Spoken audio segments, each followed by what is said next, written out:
तहजीब का जैसा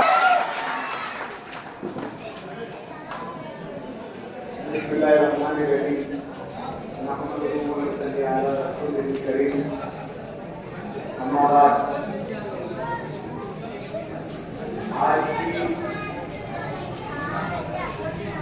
आने वाले पार्लियामेंट इलेक्शन के लिए जो मशवरती मीटिंग रखी है, इस मशवरती मीटिंग के सदर आदि जनाब साबिक मेयर अलहाज अब्दुल मानी साहब, स्टेज पर तशरीफ फरमा मस्जिद इत्तेहादुल मुस्लिमीन के सीनियर रहनुमा अलहाज यूनुस ईसा साहब, साथ ही साथ मस्जिद इत्तेहादुल मुस्लिमीन के मुआविन कॉर्पोरेटर आदि जनाब इब्राहिम खान उर्फ गबू भाई, इसी के साथ अलहाज यूसुफ ईसा साहब, सोहराब आसमी साहब और दीगर अमायनी के मोहल्ला व शहर जो स्टेज पर तशरीफ फरमा है, मैं यहाँ पर मशवरे में आए हुए तमाम ही लोगों का तहे दिल से ममनून हूँ, शुक्रिया अदा करता हूँ कि आप लोगों ने अपना कीमती वक्त निकालकर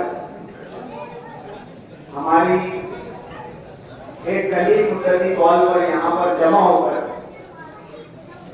अपनी सियासी बेदारी का सबूत दिया। अजीज दोस्तों, आने वाला पार्लियामेंट इलेक्शन जाहिर सी बात है कि पार्लियामेंट इलेक्शन जो है इस मुल्क की सबसे बड़ी पंचायत, पार्लियामेंट इस मुल्क की सबसे बड़ी पंचायत है और ये इलेक्शन इस मुल्क की सबसे बड़ी पंचायत का होने जा रहा है। पार्लियामेंट एक कानून साफ इदारा है जहां पर कवानीन बनते हैं और कवानीन बनने के बाद उस पर अमल दरामद किया जाता है और वो कवानीन फिर हमारी जिंदगियों पर, हमारी माशराती जिंदगी पर, हमारी समाजी जिंदगी पर, हमारी सियासी जिंदगी पर, हमारी मजहबी जिंदगी पर, तमाम हमारे जो रोजमर्रा की जिंदगी है उस पर ये कवानीन असरअंदाज होते हैं। माजी में इस मुल्क ने एक ऐसी हुकूमत देखी जो अपने खुले हुए एजेंडे पर काम कर रही है। वो जमाना पहला कि जब ये कहा जाता था कि आरएसएस, बीजेपी और बहुत सी भगवा तंजीमें, फिस्ताई ताकतें इस मुल्क पर खुफिया एजेंडे के तहत काम कर रही है। अभी तो ये कहा जाना, मैं समझता हूं गलत नहीं है कि वाज़ेह तौर से बीजेपी, आरएसएस जो है वो अपने खुले हुए एजेंडे पर काम कर रही है और इसका अमली नमूना हमने 10 सालों में देखा। इन कानून साज इदारों में ऐसे ऐसे कवानीन बनाए गए जो जुल्म की हैसियत रखते थे, जो इंसानी जिंदगियों पर इस्तेमाल था, जो आम लोगों की जिंदगियों पर जबर था और कई ऐसे कवानीन को खत्म किया गया जो जिंदगी गुजारने का तरीकाकार था, जो एक निजाम ज़ाब्ता हयात कहते थे, ऐसे कवानीन को जो है वो खत्म किया गया। मसलन इस मुल्क के कानून में हर एक समाज को, हर एक जात को, हर एक बिरादरी को, ऐसा ही नहीं कि सिर्फ मुसलमानों को कोई स्पेशल कानून दिया गया है, फिर कोई स्पेशल एक्ट दिया गया है। जहां मुस्लिम पर्सनल लॉ दिया गया है वहां पर हिंदू एक्ट भी है, हिंदू मैरिज एक्ट भी है, क्रिश्चियनिटी का लेगा भी वहां पे उनके अपने कवानीन इस दस्तूर में जो है नाफिज है। जैन समाज जो अकलियत की हैसियत रखता है, उनके लिए भी उनके मज़ाहिब, उनके अकायद की बुनियाद पर उनके कवानीन नाफिज। सिर्फ इस हिंदुस्तान के आइन में, कॉन्स्टिट्यूशन में सिर्फ मुस्लिम पर्सनल लॉ था ऐसा नहीं था। तमाम मज़ाहिब को उनके मजहबी अकायद की बुनियाद पर, उनके धर्म की बुनियाद पर, उनकी जात की बुनियाद पर इस मुल्क के कानून ने उन्हें यहां पर जिंदगी गुजारने का हक दिया था। लेकिन इस मुल्क में अगर छेड़छाड़ की गई किसी कवानीन से या किसी के कानून से, तो वो सिर्फ और सिर्फ मुसलमान जो अपने मजहबी अकायद की बुनियाद पर जिन कवानीन को मानता था, उन कवानीन के साथ सिर्फ छेड़छाड़ की गई। यह मुल्क वाज़ेह तौर से दो खानों में, दो मज़ाहिब के दरमियान बटा हुआ 10 साल से दिखाई दे रहा है। यह हालात पैदा होने की बुनियादी वजह जो है वो यह है कि 10 सालों से इस मुल्क पर बीजेपी सरकार का इख्तियार है और उनका अपना मंशूर है, उनका अपना मैनिफेस्टो है कि इस मुल्क को एक मजहब के मानने वालों का बना दिया जाए, एक नजरिया रखने वालों का बना दिया जाए। अगर आप उनके लीडरान के बयान सुनेंगे, न्याय जी गैर जिम्मेदाराना बयान उन लीडरान की तरफ से आए हैं कि वो चाहते हैं कि इस मुल्क को वाक़ई तौर से हिंदू राष्ट्र बना दिया। आज इस मुल्क में 18% मुसलमान बसते हैं, 2% सिख बसते हैं, 4 से 5% दलित बसते हैं, अदर माइनॉरिटीज जो है वो 3 से 4% है। गालिबन ये मुल्क 35% जो है गैर हिंदू मजहब के मानने वालों का मजहब है। यानी मुस्तकबिल में सेम सिविल कोड यूसीसी बनाकर तमाम मज़ाहिब के लोगों को जो है एक नजरिए का बनाने का जो है मकसद बीजेपी का है। इन तमाम हालात में हमारी इस इलेक्शन को लेकर जिम्मेदारियां बढ़ जाती है, हमारी फिक्र बढ़ जाती है, हमारी तशवीश वाजिब है, हमारी फिक्र वाजिब है कि आने वाले वक्त में मुल्क में कैसे और कौन से हालात आ सकते हैं। सवाल यह है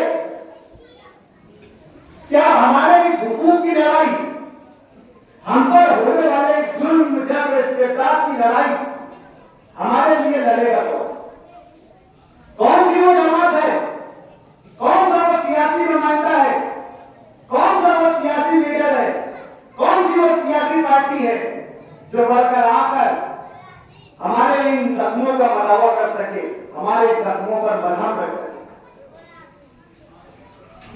माजी में हमने देखा कि ऐवानों में जब कवानीन बनने की बात आती थी, जहां पर तहफ़्फ़ुज़ की बात आती थी, जहां पर हमारे वजूद की बात आती थी, जहां पर हमारे बका की बात आती थी,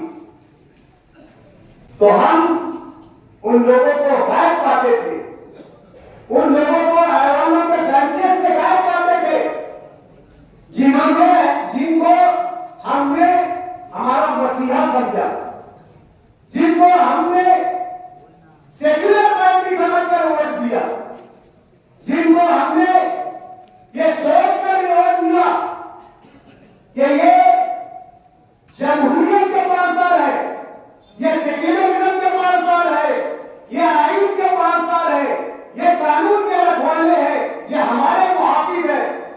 सोचकर, इस सोच के साथ जिन लोगों को वोट दिया वो ऐवानों के तख्तों पर से गायब रहे जब हमारी हिफाजत और हमारी तहफ्फुज़ की बात है।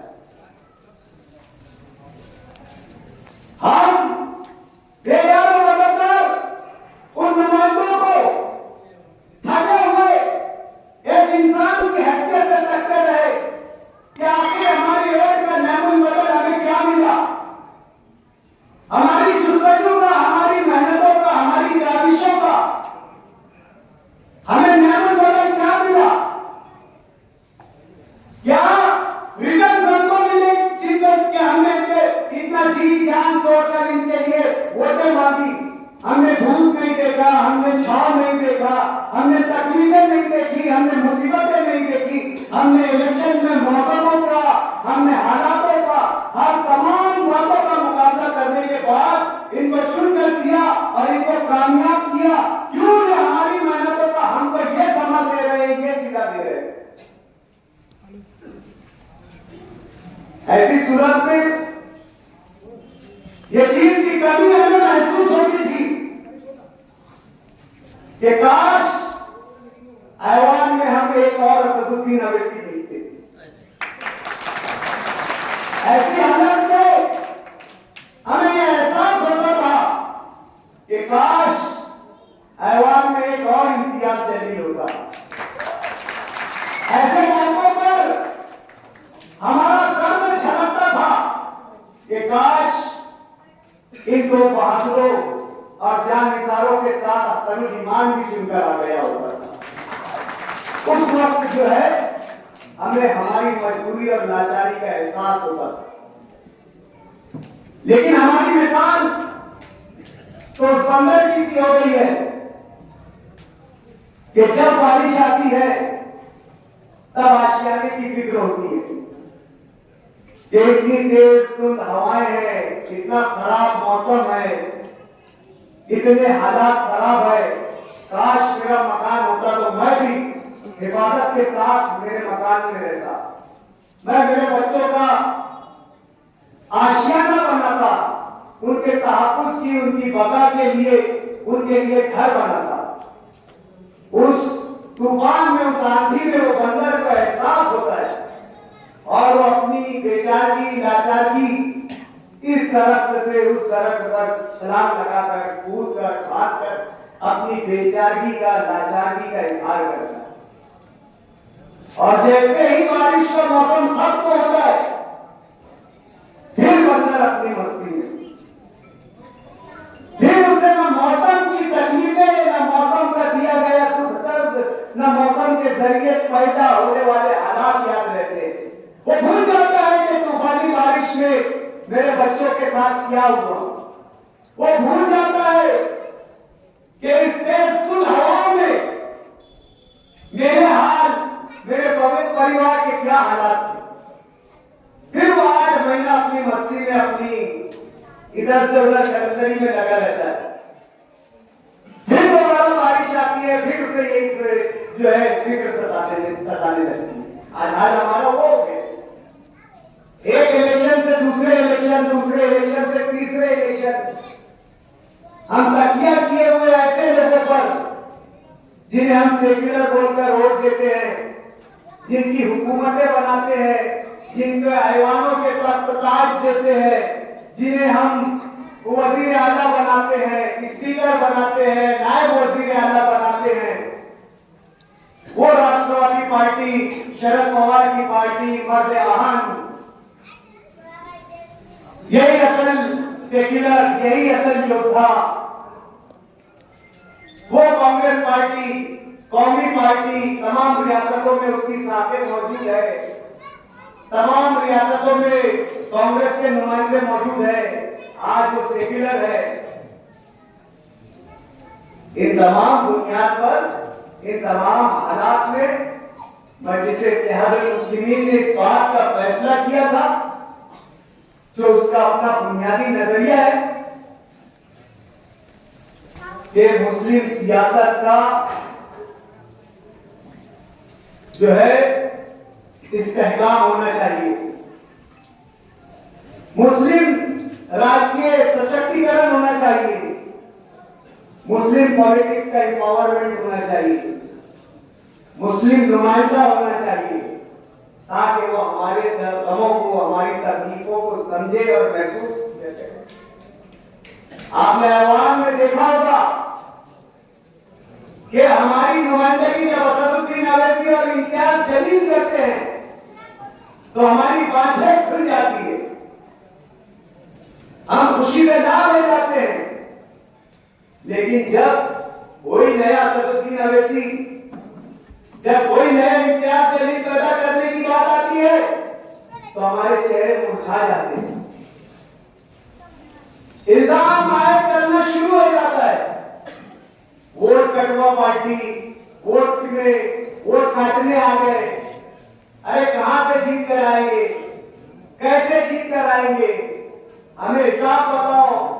स्कॉलर्स जमा हो जाते हैं, इंटेलेक्चुअल्स जमा हो जाते हैं, दानिश्वर जमा हो जाते हैं होटल की टपरियों पर, मड्डे पर, स्टार पर, और न जाने गांव की जो है वो हाथ को छोड़कर, हाथ से बाहर जाकर चले गांव पर बैठकर मालेगांव की किस्मत का फैसला करते हैं। नहीं, मालेगांव में ही वोट कटवाई नहीं चलेगी, नहीं, वो वोट काट देंगे, वो नहीं चलेगी।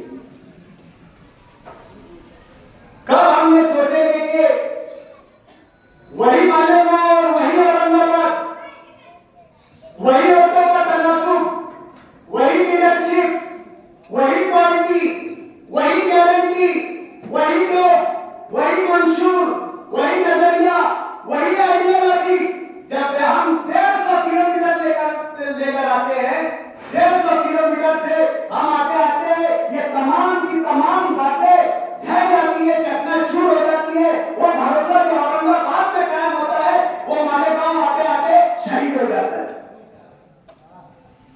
कब हम ये एतमाद करेंगे, कब अपनी क़यादत पर एतमाद करेंगे, कब हम अपने बाजुओं पर एतमाद करेंगे।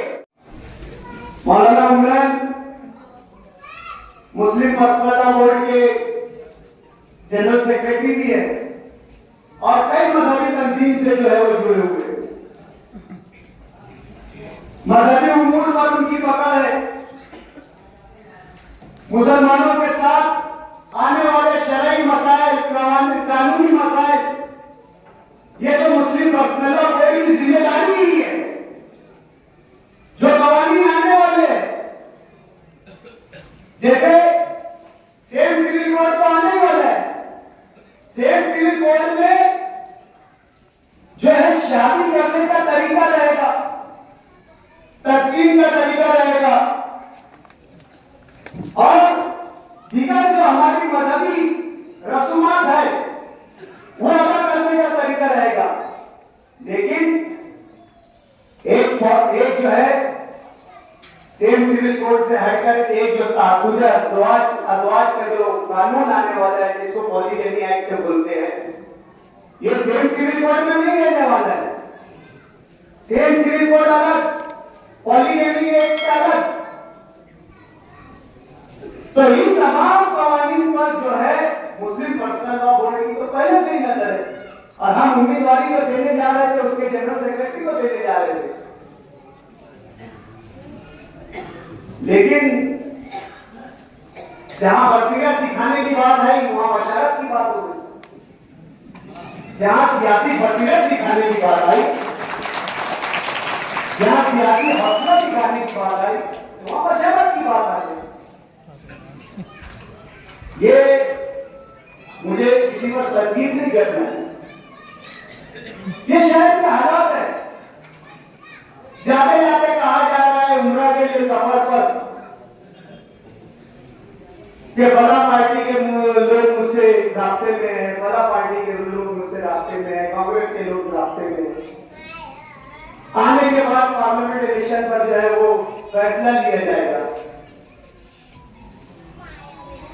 जाहिर की बात है हम पार्टी के जिम्मेदार है, बेचैनी तो पैदा होने वाली है कि हमारा नुमाइंदा जिसको हमने 1,37,000 वोटें देकर मुंतखब किया है, एक भरोसे, एक एतमाद के साथ, एक निशान पर, एक मैनिफेस्टो के साथ, एक नजरिए के साथ, अगर आने के बाद कांग्रेस पार्टी से उम्मीदवारी कर लेता है तो हमारे लिए क्या बचता है?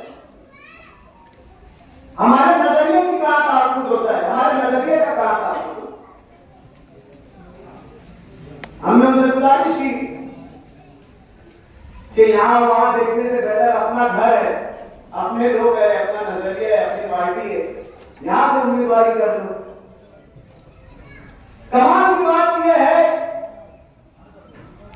कि जब अपनी बात रहती है तो सबों को वोटों का तनासुब दिखता है, वोटें दिखती है, वोटों में पोलराइजेशन दिखता है, वोटों में तकलीफ दिखती है। लेकिन जहां इज्तिमाइयत से किसी दूसरे के लिए फैसला करने की बात है, वहां पर फिर जो है वोट का रेशा और तनासुब कम हो जाता है। अगर इस तरीके की और हमारी कमजोर सोच रहेगी, इस तरीके की हमारे फैसला लेने की कुव्वत कमजोर रहेगी, तो यकीन मानो इससे खराब और इससे बदतर हालात ऊपर आने वाले हैं। आज ये मशवरती मीटिंग है, इसलिए आप लोगों के सामने पार्लियामेंट के इलेक्शन के ताल्लुक से तमाम अहवाल रख देना जरूरी है। तनकीद बराए तनकीद नहीं है, तनकीद बराए इस्लाह है कि आज भी जो लोग ख्वाब खरगोश में है और जो लोग ये समझते हैं कि आईनी वोटों पर चले जाने के बाद पार्टी को उनकी जरूरत है, तो आने वाले वक्त में ऐसे लोगों को भी उनकी जगह बता दी जाएगी कि आपकी क्या हैसियत है और पार्टी की क्या हैसियत है। शहर में आज तक किसी असेंबली नुमाइंदे ने 1,37,000 वोट नहीं दिया। ये मजलिस इत्तेहादुल मुस्लिमीन की खूबी है, ये शहर के इत्तेहाद की खूबी है कि इतनी तारीख 7 वोट एक अकेले नुमाइंदे ने हासिल किया। अगर आप इसमें पार्टी की कोई कोशिश, कोई काबिश, कोई मेहनत नहीं मांगते, आपको ये लगता है कि पार्टी आपके कपड़ों की तरह है कि जुमा के दिन अलग और मंगल के दिन अलग, तो इंशाअल्लाह दस्तार फजीलत तो सजाई तेरे सर पे, लेकिन तेरे कांधे पे तेरा सर नहीं फैला। तो हमने तो दस्तार सजाई थी, कांधों का सर का तहफ्फुज़ आपके कांधों के सर था, लेकिन आपके नातावा कांधों ने दस्तार की फजीलत को और दस्तार की ताकत को संभालने की जरूरत नहीं दी। तो इंशाअल्लाह नसीब अब वो कांधे भी बनेंगे जिस पर दस्तार संभालने की कुव्वत भी होगी।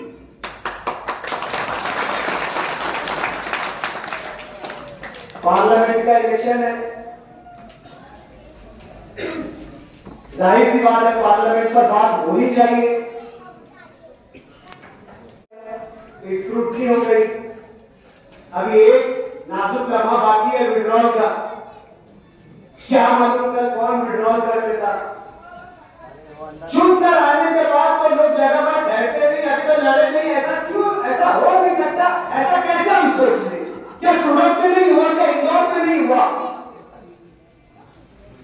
200-300 किलोमीटर पर हुआ ये गोल्डन ट्रायंगल है, सूरत इधर, इंदौर इधर, बीच में मालेगांव बचा है, तो जरा 5 तारीख 6 तारीख में निकल जाने दो, जब हम यकीन करेंगे कि कोई मैदान में आकर ताकत से लड़ रहा है। भैया ये गोल्डन ट्रायंगल के 2 एंगल कंप्लीट हो गए, एक एंगल अभी बाकी है, वो 5 तारीख को क्लियर हो जाए, 6 तारीख को क्लियर हो जाएगा। फिर इंशाअल्लाह नज़ीर 7 तारीख को हम आप लोगों का जो भी फैसला है, चाहे कड़वा झूठ,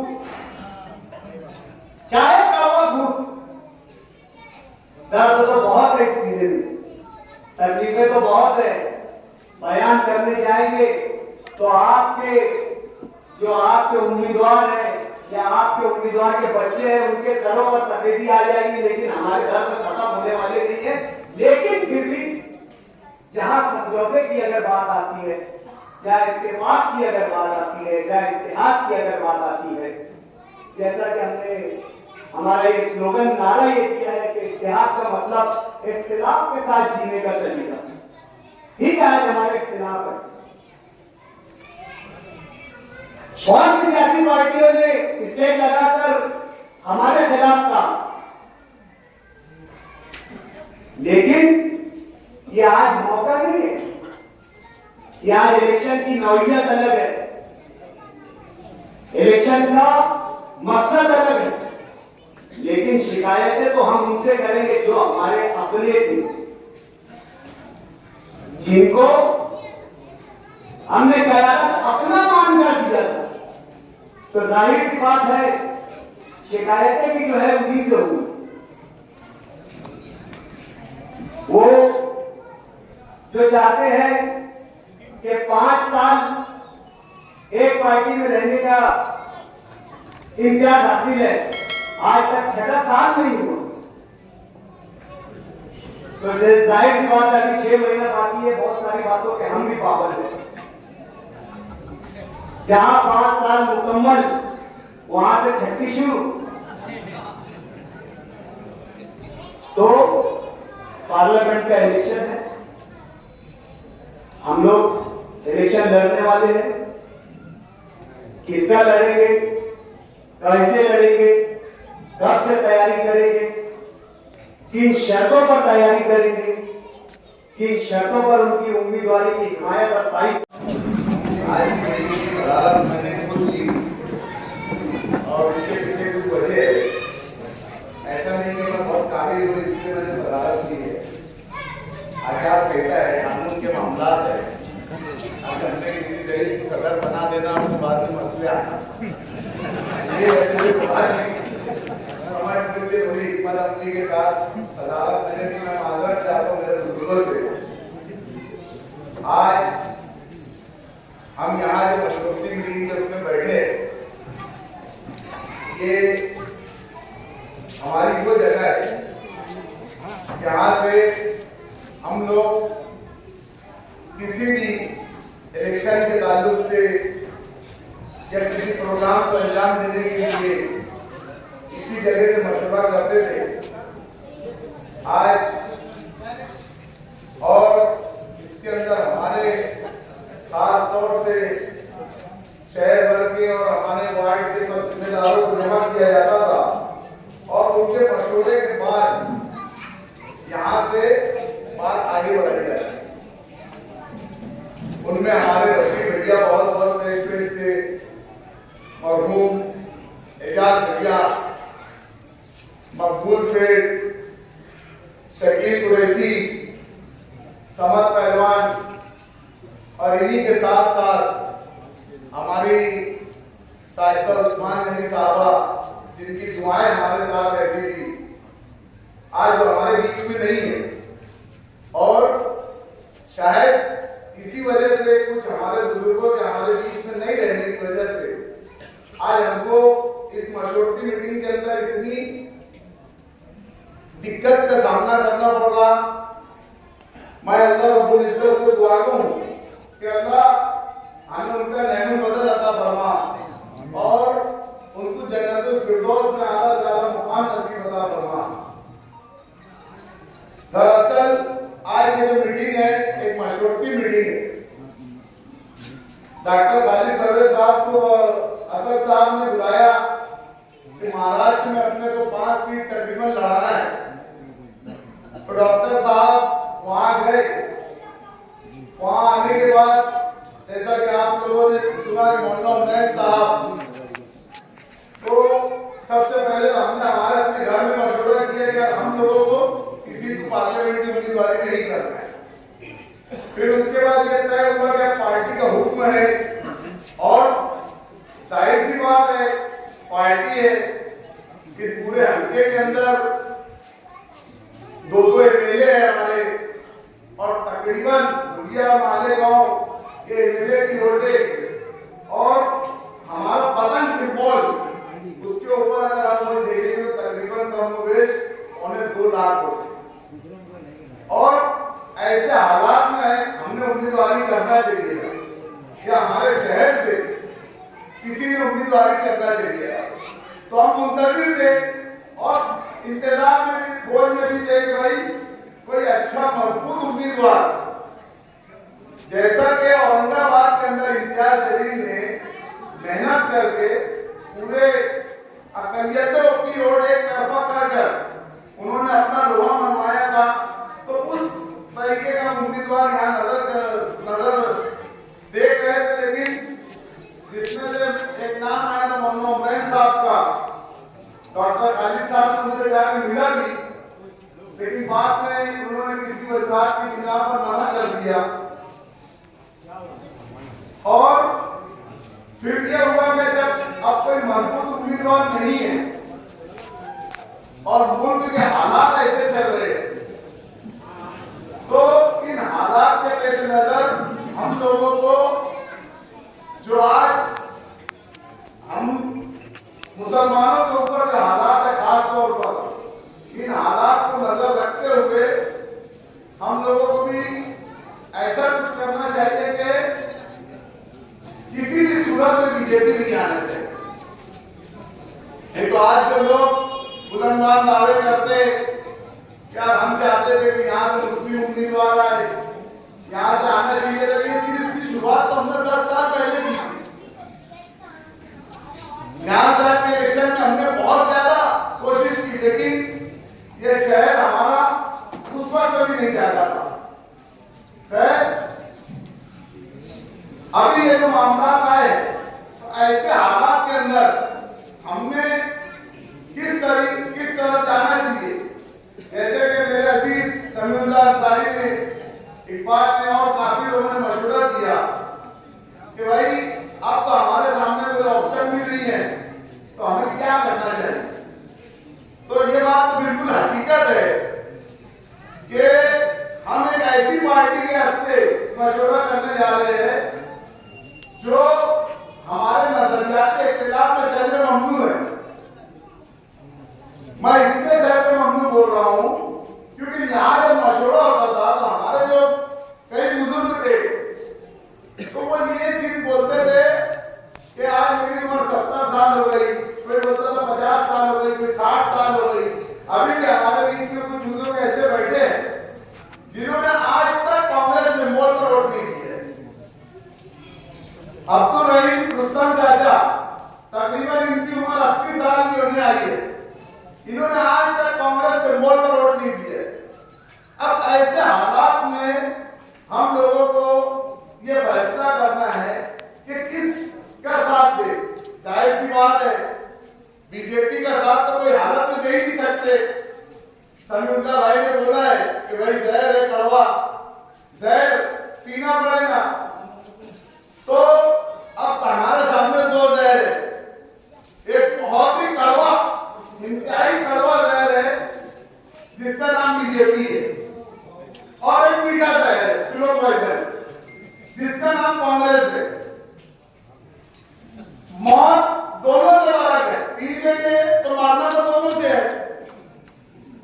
ऐसा नहीं कि फर्क इतना है कि बीजेपी का जो जहर है अगर वो पीते हैं तो तड़प के मरेंगे और नस्ते भी मरेंगे हमारे, और कांग्रेस का जहर ऐसा है तो शायद पी के हम ही तक मारेंगे, बस हमारी नस्तें कहीं ना कहीं सेफ रहेंगी। तो ऐसे हालात के अंदर मशवरा, आज ये मशवरती मीटिंग है और आज ये मशवरती मीटिंग में आप लोगों की जो राय आई है, इंशाल्लाह 7 तारीख को खयामान निसार चौक में एक जलसा लिया जाएगा, जलसा आम। उसमें अपना खुलकर जिसको भी जाहिर काम करना है उसके लिए वो करेंगे। दूसरी बात एक ऐसी है कि गांधीनगर के जलसे के बारे में थोड़ा सा 1-2 मिनट बोलना चाहता हूँ, और मेरे बुजुर्गों से थोड़ी माजरत के साथ तो बात में बोलूंगा कि जुमा के दिन गांधीनगर के जलसे में एक बेचारा पल्लेला, उसका टेंशन उतर ही नहीं रहा। अब वो बार बार दो भाई खलीफा, दो भाई खलीफा, दो भाई खलीफा बोल रहे। मैं माजरत चाहता, अब दो भाई खलीफा किसको याद रहता? जिसकी ज्यादा उम्र में घटना होती, तो इनकी घटना तो 2019 में हो गई, तो इनको दो भाई खलीफा लगाते ही। खैर अभी माहौल आगे बहुत सदेगा, अभी इनका 2019 का दर्द जान ही रहे, ये और बहुत इधर कभी गोरखपुर, कभी श्रीरामपुर। मेरे दोस्त बोला यार गोरखपुर, श्रीरामपुर और सोनापुर क्या है? मतलब यार सोनापुर तो